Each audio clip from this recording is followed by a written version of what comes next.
Captain Holanda's UFO sightings began here, on the island of Colares, at the mouth of the Amazon River in Brazil.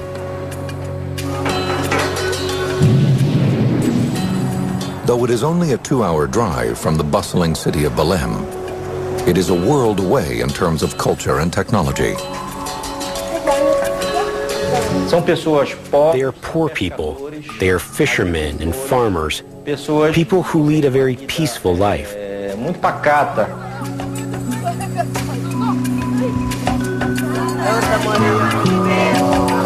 Like most people in Brazil, the 2,000 residents of Colares are predominantly Roman Catholic. But the island's remoteness has given rise to many local superstitions. They believe the island is mysterious, that a lot of phenomena occur there. The people of Colares have their legends and their traditions. 78-year-old Emilio Campos Oliveira is a longtime resident of the island. Nearly 30 years ago, he was part of an extraordinary and disturbing series of events that transformed life on Colares forever. I could feel it once the light went away. I felt the burning. It was here. The mark was kind of a circle. It was red in the middle of a black spot.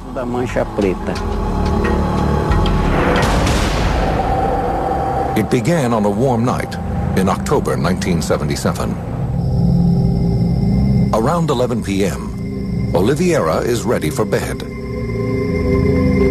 His wife kisses him goodnight as he settles into a hammock in the living room, where he likes to sleep. Suddenly, a beam of light floods the room. It appears to be coming from above. It is so powerful that it penetrates the ceramic tiles of his roof. A bright light appeared before my eyes, coming down from the ceiling on top of me. It attacked my thigh. I felt a burning sensation. The light was quite bright. Quite bright. As quickly as it came, the light disappears. Unable to find an explanation for what has just happened, he tries to go back to sleep.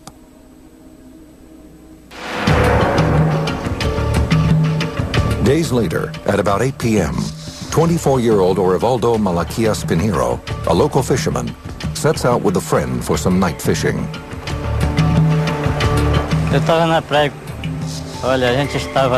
I was on the beach and we were throwing out the net, but the net wasn't catching anything. So we pulled it back in and left to see if we could find another position, to see where we could catch some fish. The two fishermen wait patiently for their catch. Suddenly, Pinheiro's friend notices a low-flying, bright light in the sky. There was no noise, no smell. He looked out to the sea, and this light was coming from the direction of the sea toward us. We got scared and took off running. The two men race towards town. Panic-stricken, they tell other residents about what they've just seen. They learn that they are not the only ones to experience these mysterious sightings. In fact, dozens of people say that over the past few weeks, they've been chased, as if they're being hunted down and attacked by the lights. 25-year-old dentist Lucia Helena Marquez says she too had a strange encounter on a nearby beach. Aí estávamos ali no mercado. We were at the market and there was a commotion. Houve alvoroço, né, que tava. This object appeared and everyone ran to the seashore. Objeto não identificado. We saw two lights hovering in the air. Lá para a beira-mar. One light would be on and the other would be off. pelo ar. They kept doing it like a signal. A outra apagava e ficava assim, tipo The colors that we saw most were red. Red was the brightest color, then green, red, green, and yellow in the back. Depois o verde, era o vermelho. Then it just disappeared. Depois sumiu. As residents of Colares struggle to make sense of these strange occurrences, 2 hours away in Belém, 25-year-old reporter Carlos Mendez gets a call in his office. I first heard pieces of information through telephone calls from people linked to the town. They were saying the newspaper should go there because these lights were appearing and the people were becoming very afraid. Mendez, who works for the newspaper O Estado do Pará, calls his photographer. The two men leave for Colares that night. When they arrive, the men are swarmed by residents wanting to tell their stories about being attacked by strange beams of light.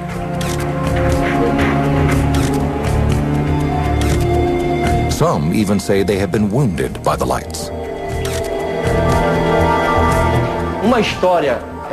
One woman, she was in her house at night when suddenly she saw the brightness.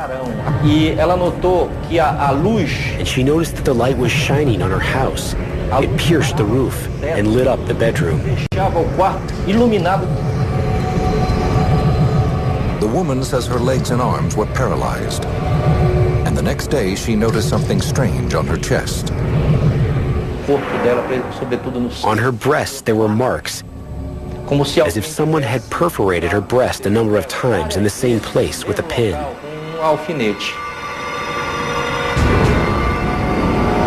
Other alleged victims tell similar stories.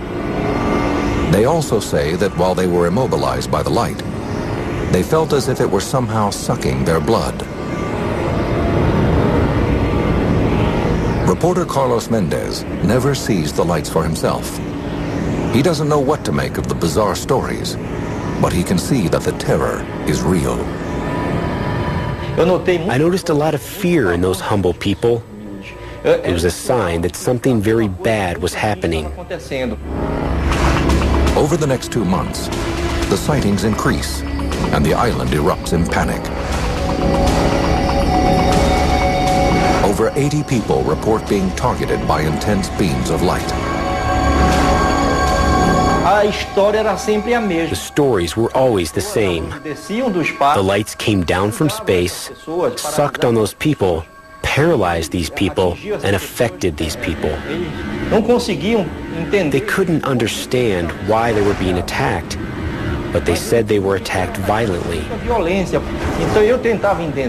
So I was trying to understand why it was happening and if the lights were really appearing to these people.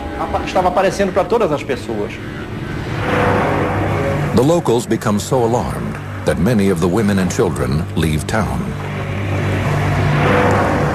Some men light bonfires along the beach and stand guard at night.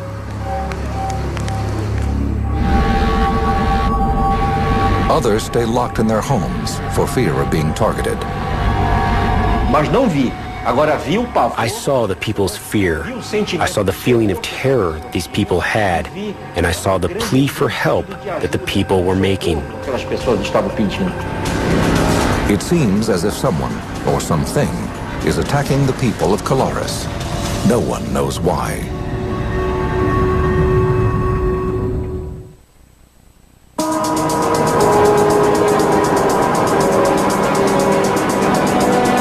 September 1977. Panic has overtaken the remote Brazilian island of Colares, 68 miles north of Belém. Dozens of residents say they've been attacked by strange beams of light, emitted by unidentified objects in the sky. At that time, Dr. Valaide Carvalho is the 24-year-old director of the local healthcare unit. She has been on the island for only 6 months. Over the last few days, the young doctor has seen an increase in her patient load, many of whom claim they have been injured by these unexplained lights. People kept showing up, and I was getting irritated because I thought it was getting to be too much. It was mass hallucination. It was mass delirium. I had more and more cases. I remained skeptical, thinking they had all gone crazy for some reason. The symptoms the doctor sees are all the same. The patients display what appear to be radiation burns, as well as unusual puncture marks. Physician Daniel Rabiso studied the events on Colares. The marks were generally at the thorax level, shoulders, chest, cases on the thigh, the leg, and generally the burn was small. It wasn't very extensive, a maximum of 15 centimeters in diameter. Dr. Velayde observed small papillas as if there were 2 small injections in the location of the wound.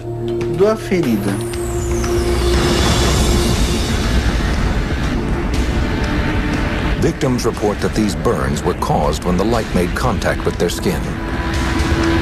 But the wounds are unlike any burns the young doctor has treated before. The marks caused by the burns turned black suddenly, as if they were burns that had been around for 10 days or so.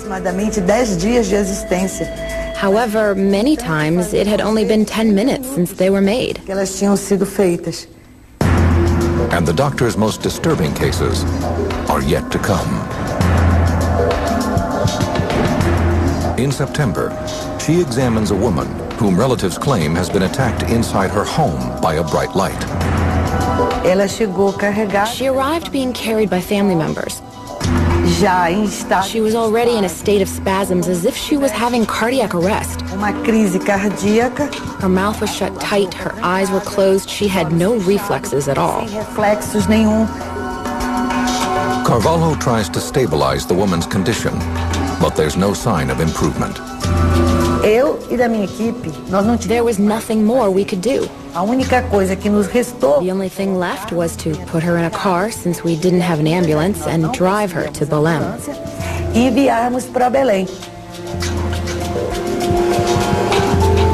Carvalho waits for an update on the woman's condition. 5 days later, another serious case is brought to her clinic. A woman whom witnesses say was hit by a strong beam of light while standing in her yard.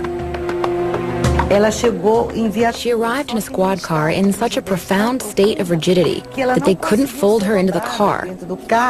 And she came lying on the back seat with her legs sticking out because they couldn't bend them in. Carvalho sends this patient to the city as well. Soon, the doctor receives word from the regional hospital in Belém about her patients. They are both dead. I had requested that the cause of death be determined because it was of interest to the population. And the cause of death was listed as unknown. Carvalho still does not believe that beams of light attacked her patients, but she suspects that the growing hysteria over the sightings may have led to a heart attack or stroke. Hoping to put an end to the panic, Carvalho and other town officials begged the mayor for help.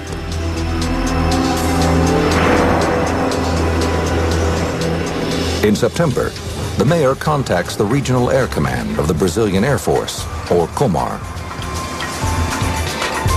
It is at this point that COMAR assigns Captain Jorange Holanda to lead a team of Air Force officers in an investigation of the strange events on the island.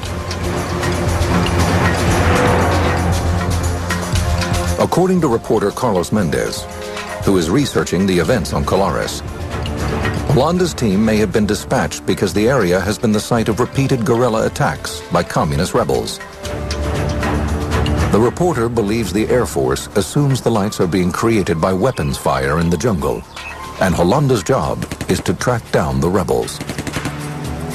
I believe that the objective of the military in Colares was first of all to investigate if there was any subversive activity from communist agents. But if that's the case, the project is given a curious name. Captain Holanda's mission is known as Operation Saucer.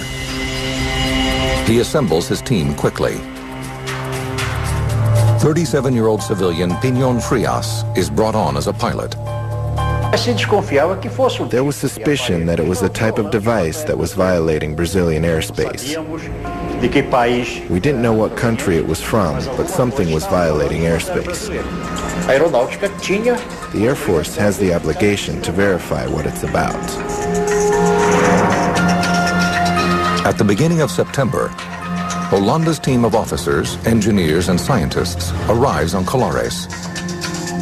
The men erect shelters and set up telescopes and cameras on nearby beaches. Their activities are carried out in full view of the island's residents, in the hope of calming the fear that has gripped the island. When we arrived in Colares, there was total panic in the town. The population wasn't sleeping because of the fear. Despite attempts to calm them down, we couldn't do it, especially the older residents, some of whom had been affected by the lights. Once on the island, the Operation Saucer team tries to gather as much information as possible. Captain Holanda immediately goes to see Dr. Carvalho.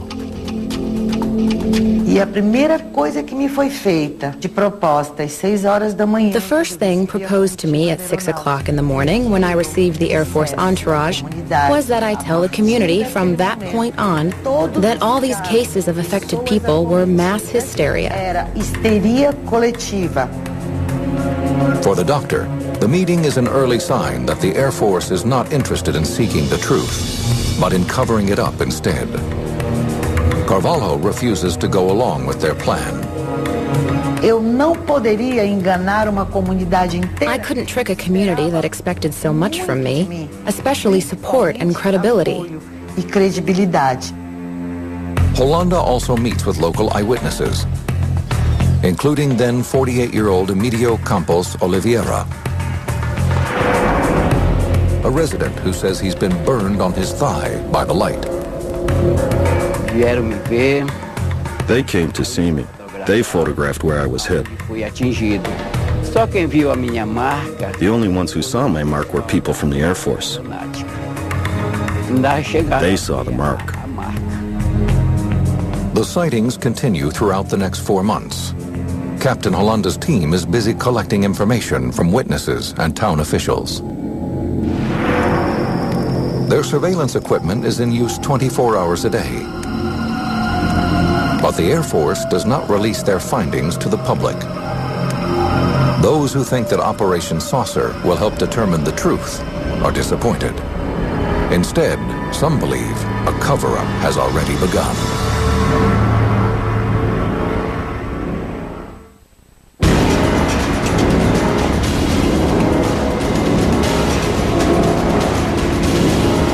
By October 1977, the strange occurrences on the island of Colares have caused the Brazilian Air Force to investigate. Residents claim that UFOs have attacked them with powerful beams of light. Some people develop strange burn marks on their skin after the encounters.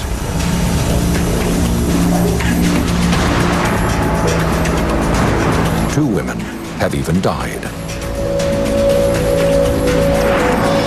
The Air Force's project Operation Saucer, under the leadership of Captain Urangue Holanda, is gathering information on the mysterious sightings. The military did not take weapons to Colares. Their weapons were cameras. Lots of cameras. Over a 4-month period, Holanda and his team take photos and make sketches. These are their actual drawings.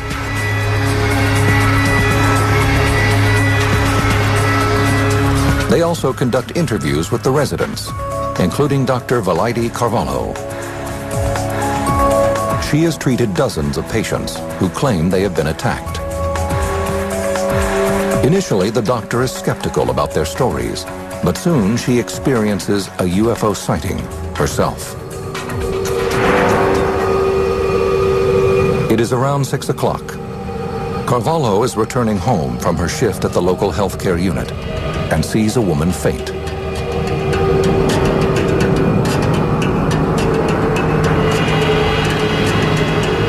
I looked up, and that which I had denied, that I didn't believe in, that I thought was the product of delirium, craziness, made-up stories, people wanting attention, I saw the object at the height of approximately a 10-story building. The object is cylindrical. Carvalho suddenly feels paralyzed by what she is seeing.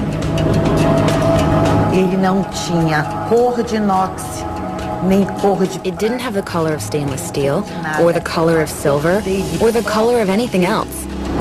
It had its own color, and it moved in elliptical movements. It was directly over my head, making elliptical movements and coming back again.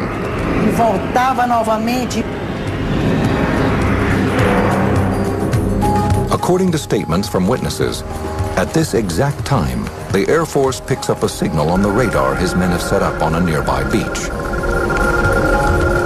As the team scrambles to focus their telescopes and cameras, the object disappears.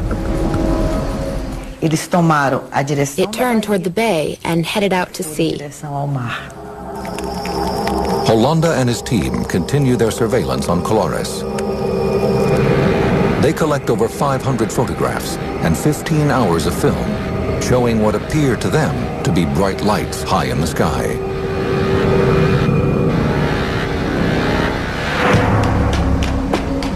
The reports from the investigation are sent back to Comar headquarters in the nation's capital of Brasilia. The Air Force really delved into the investigation. They had to give some kind of an answer to the people that were having these encounters. And I'm certain that it came as a surprise that the military men from the Air Force themselves began having their own encounters, their own experiences.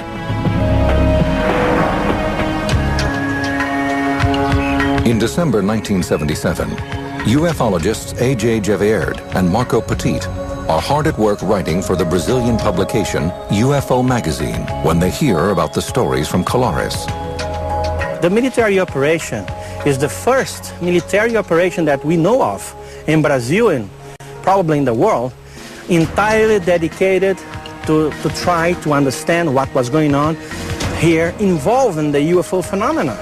Over 3,000 people were interviewed by this military in a 4-month period. That same month, Captain Hollanda is ordered to surrender all materials and return to Comar. The photographs, films, and sketches they collected are kept classified. He was given the order to shut down the operations officer immediately. He was a military, he didn't ask much question. One of the things that most shocked me and the other colleagues was the fact that at the end of December in that year of 1977, when the encounters were becoming increasingly fruitful, the order came, and to this day no civilians know who it came from, saying that the operation was terminated.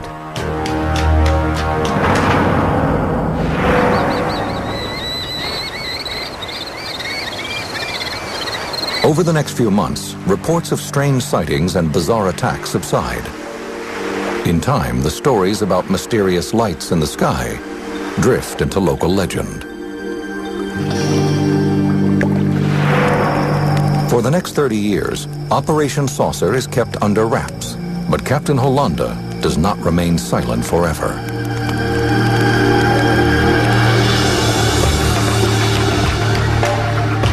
In 1997, he decides to meet with A.J. Gevaerd and Marco Petit in a videotaped meeting just outside Rio de Janeiro.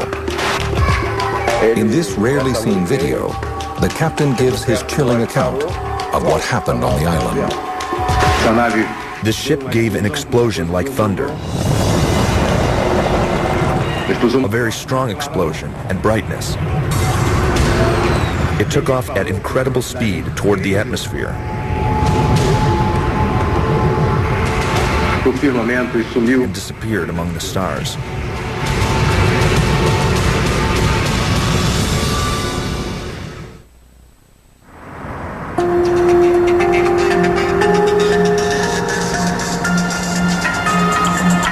1977, the Brazilian Air Force's UFO investigation, called Operation Saucer, generates a massive report which sits in classified government archives for over 20 years.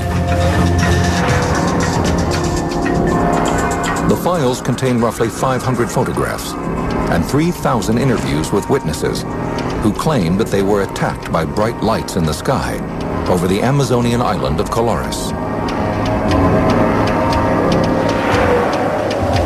It is not until 1997 that the veil of secrecy begins to lift. June 1997. UFologist and editor of the Brazilian publication UFO magazine, A.J. Geveerd, is at work when he receives a phone call. On the other end of the line is Captain Urangue Holanda. Holanda was in charge of the Air Force team sent to Colares back in 1977. And he called me and said, I always admire what you've done. I think you've done the right things. And in the past, we weren't able to talk because, you know, I was in the military. But right now, I'm retired. And if you want to talk to me, please come to my place. Soon, Geveerd and his co-editor Marco Petit head to see Holanda. For 2 days, the three men gather at the captain's house in Cabo Frio, just outside Rio de Janeiro. They videotape the entire meeting. Was a man with a very lucid memory, very, very good memory, who could report in details things that happened 20-some years before, with such a precision that impressed us.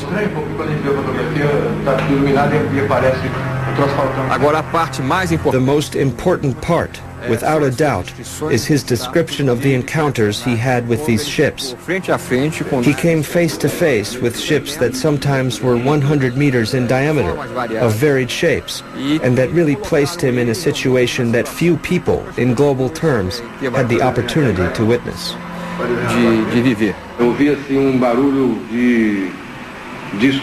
We could hear a sound like an air conditioner. That kind of dull sound.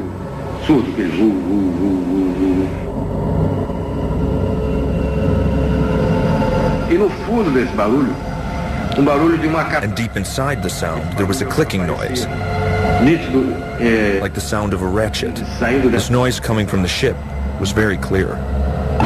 Holanda describes in detail 3 different encounters with alien spaceships. These are the drawings he made to depict his first encounter.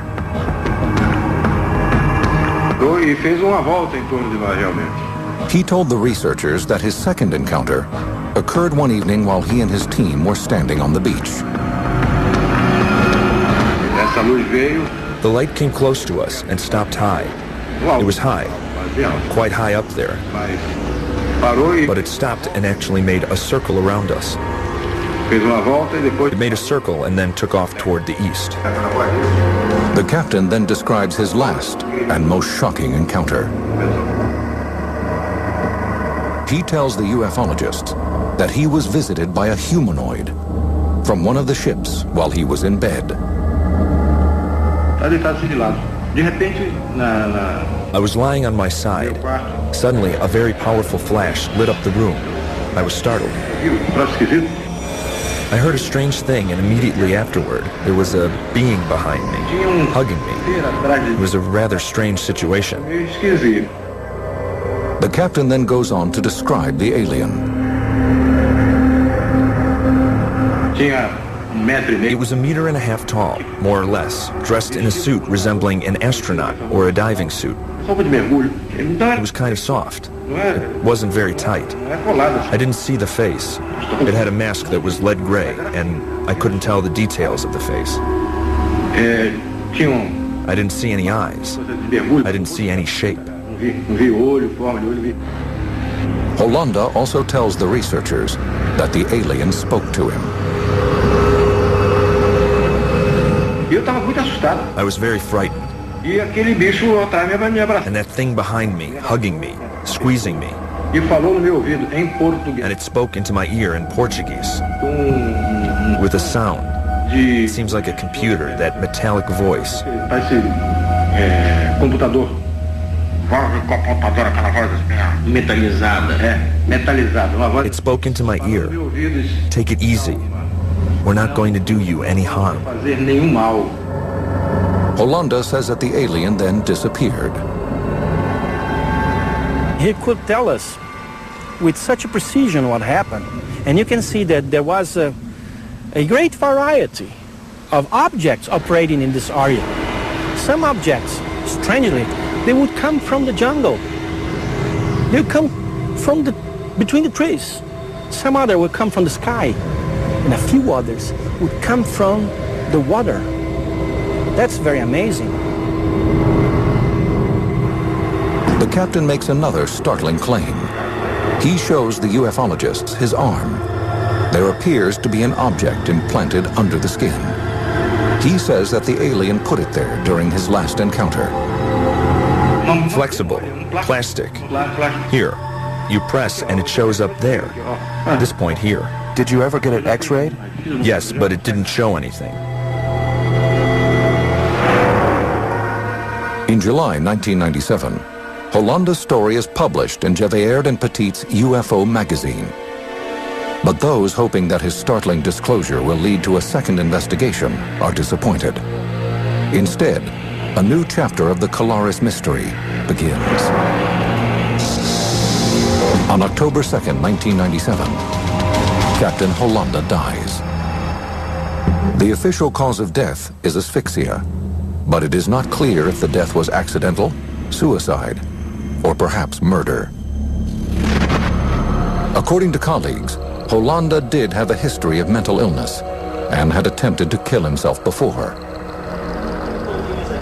Yet others who knew the captain say it could not have been suicide. His co-pilot, Piñón Frias, suspects that he may have been murdered. Hollanda would never take his own life. I can't accuse anyone of anything either. But he would never tie a rope around his own neck and lie down hanging himself. But A.J. Gevaerd disagrees with Frias. He took his own life. That was his decision. He was depressed. But what I know is that that man left us a very important message, is that we are being visited. And the Brazilian Air Force, which means the Brazilian government, knows about it. In March 2004, A.J. Gevaerd and Marco Petit decide to take action. 6 years after the captain's death, they demand access to the classified Colares report under a campaign they created called Freedom of UFO Information Now. This kind of information that we are talking about, I believe as a UFO researcher and as a citizen of Brazil, that it should not be restricted to the military files, to the military headquarters. It must be known by all society.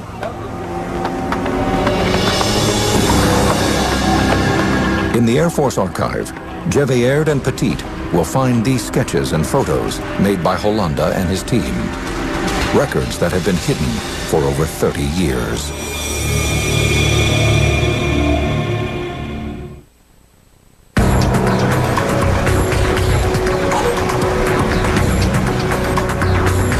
On May 20th, 2005, Brazilian ufologists A.J. Gevaerd and Marco Petit and a handful of other UFO researchers arrive at Brazilian Air Force headquarters to examine classified documents they have pressured the government to reveal.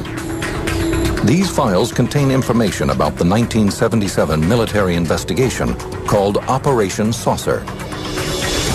Gevaerd and Petit believe the records contain data about UFO activity on the island of Colares. The brigadier, he said, I was being given an order from the commander of the Brazilian Air Force to open to you all files. You can watch everything that you please. But in fact, the two claim they are not permitted to see all the documents about the incidents.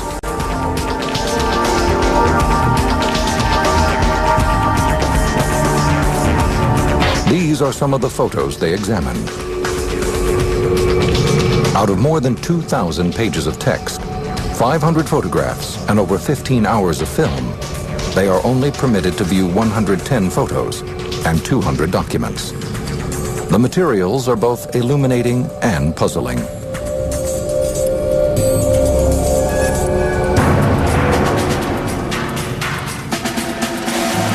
They reveal that the Brazilian government devoted a great deal of time investigating the sightings.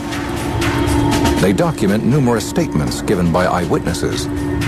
The files contain more details than the ufologists had ever imagined. Gevaerd and Petit are not permitted to view the films contained in the files, but they do uncover photographs taken by Captain Hollanda, the head of Operation Saucer. The grainy black and white photos show bright lights high in the night sky. In ufology, a picture is not worth 1,000 words. You have to analyze the report of the people who took the picture. Captain Hollanda's voluminous report contains sketches and descriptions of his alleged encounters with alien aircraft. We had access to several documents that describe the encounters in detail, including reconstructions in the form of drawings, not only of the cases that involved the military, but also the cases that involved the residents.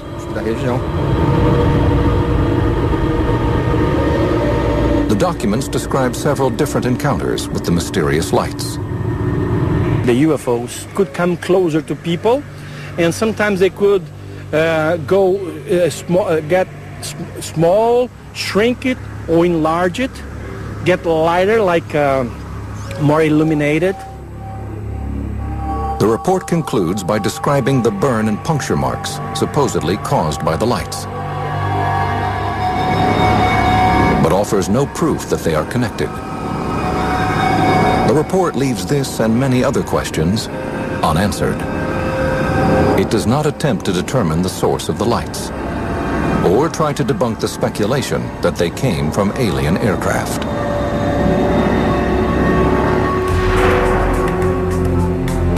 Today it seems clear that a definitive explanation for the Colares sightings will not come from the Brazilian government. Officially, the Air Force states that, regarding Operation Saucer, a report was produced with diverse depositions, apparently without any scientific foundation. For the time being, new information may come from the work of independent researchers and ufologists. Physician Daniel Rebisso has studied the Colares sightings since 1985. He began his research by trying to discover other possible causes for the burn marks found on victims. There was a suspicion that it could have been an animal, maybe a bat. This theory was discarded because when vampire bats bite, they leave marks in the shape of an O. It is a bite and it bleeds a lot. There was no bleeding in this case. Rebisso also considered the theory that the sightings on Colares could be attributed to mass hallucination. It was thought that it could have been mass panic, self-mutilation, that people were scratching themselves, hurting themselves. This also wasn't what happened. Rebisso's research suggested that the wounds were not self-inflicted. What it seems is that there was very intense radiation that paralyzed the nervous system, and the light must have extracted something. Rebisso also looked into possible sources for lights that were seen on the island.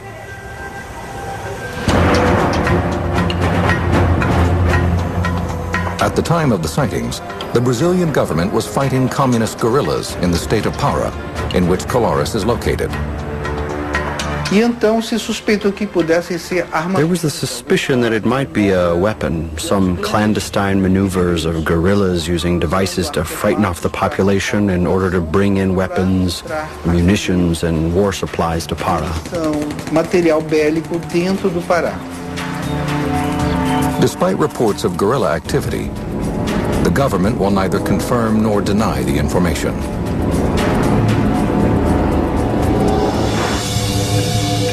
Reporter Carlos Mendez, who covered the events on Colares, has no explanation for the strange lights the islanders described.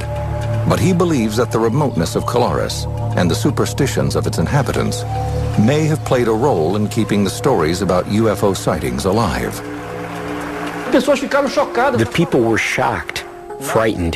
The people of Colares have always lived with legends, with folklore from the countryside. This is typical of the Amazon. Today, the mystery remains. What was flying in the skies above Colares? And why did people think they had been attacked by beams of light? Eles estavam retirando, provavelmente, material biológico, provavelmente sangue mesmo. I believe that they were extracting biological material, probably blood, so that they could create vaccines and develop some protection for their own bodies, for their own civilization. So that when the day arrived of final contact with mankind, they would no longer be susceptible to the illnesses and diseases that we humans present. Enfermidades que nós humanos apresentamos. As for Captain Hollanda, the head of Operation Saucer, ufologists Marco Petit and A.J. Gevaerd are convinced that he came forward out of a sense of duty. O Coronel Hollanda, ele estava convencido que ele não. Hollanda was convinced that he couldn't die without telling the story. It was fundamental that we hear from the main protagonist in the story who had commanded the entire investigation. Todo o processo de investigação. He simply said that tomorrow he could be dead. He could be dead and the truth would die with him. And evidently he didn't want that to happen. He left us a very important message with us. We are being visited.